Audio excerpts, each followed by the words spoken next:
Good morning to our students. सभी बच्चों, class 10 क्षितिज भाग 2 का चैप्टर नंबर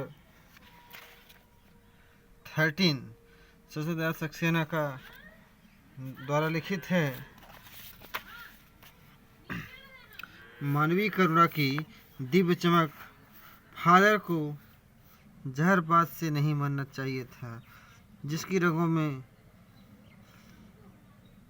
में दूसरों के लिए मिठास भरे अमृत के अतिरिक्त और कुछ नहीं था। उसके लिए इस जहर का विधान क्यों? यह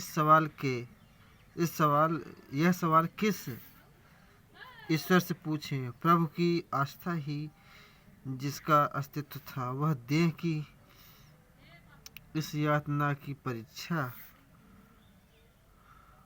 उम्र की आखिरी देहरी पर क्यों दे? एक लंबी पादरी के सफ़ेद चोगे से ढकी आकृति सामने है। गोरा रंग, सफ़ेद झाई, मारती भूरी दाढ़ी, नीली आंखें, बाहें खोल गले लगाने को आतुर।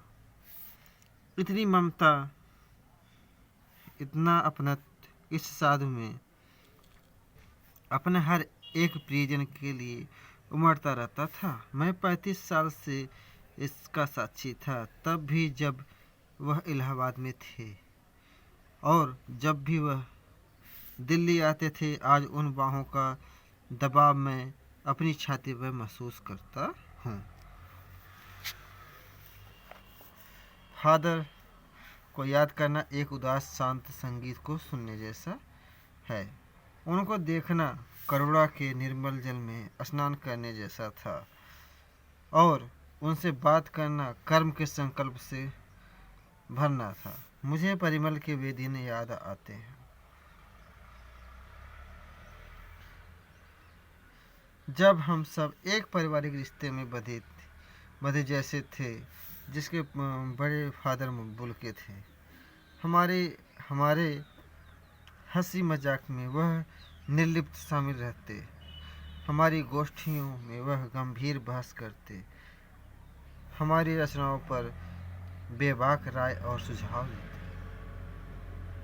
और हमारे घरों के किसी भी उत्सव और संस्कार में वह बड़े भाई और पुरोहित जैसे खड़े हो हमें अपने आशीषों से भर देते। मुझे अपना बच्चा और फादर का उसके मुख में पहली बार अन्न डालना याद आता है, और नीली आंखों की चमक में तैरता वात्सल्य भी, जैसे किसी ऊंचाई पर देवदार की छाया में खड़े हों, देवदार वृक्ष जैसे खड़े हों। आइए देखते हैं आगे। कहाँ से शुरू करें? इलाहाबाद की सड़कों पर फादर की साइकिल चलती दिख रही है। मतलब कहाँ से देखें कि उनकी साइकिल हर तरफ चलती दिख रही है। वह हमारे पास आकर रुकती है, मुस्कुराते हुए उतरते हैं। देखिए देखिए, मैंने उसे पढ़ लिया है और मैं कहना चाहता हूँ। उनको क्रोध में कभी नहीं देखा, आवेश में देखा है, और ममता तथा प्यार में लबालब छलकता महसूस किया है। अक्सर उन्हें देखकर लगता कि बेल्जियम में इंजीनियरिंग के अंतिम वर्ष में पहुंचकर उनके मन में सन्यासी बनने की इच्छा कैसे जाग गई, जबकि घर भरा पूरा था और 2 भाई, 1 बहन, माँ, पिता सभी थे।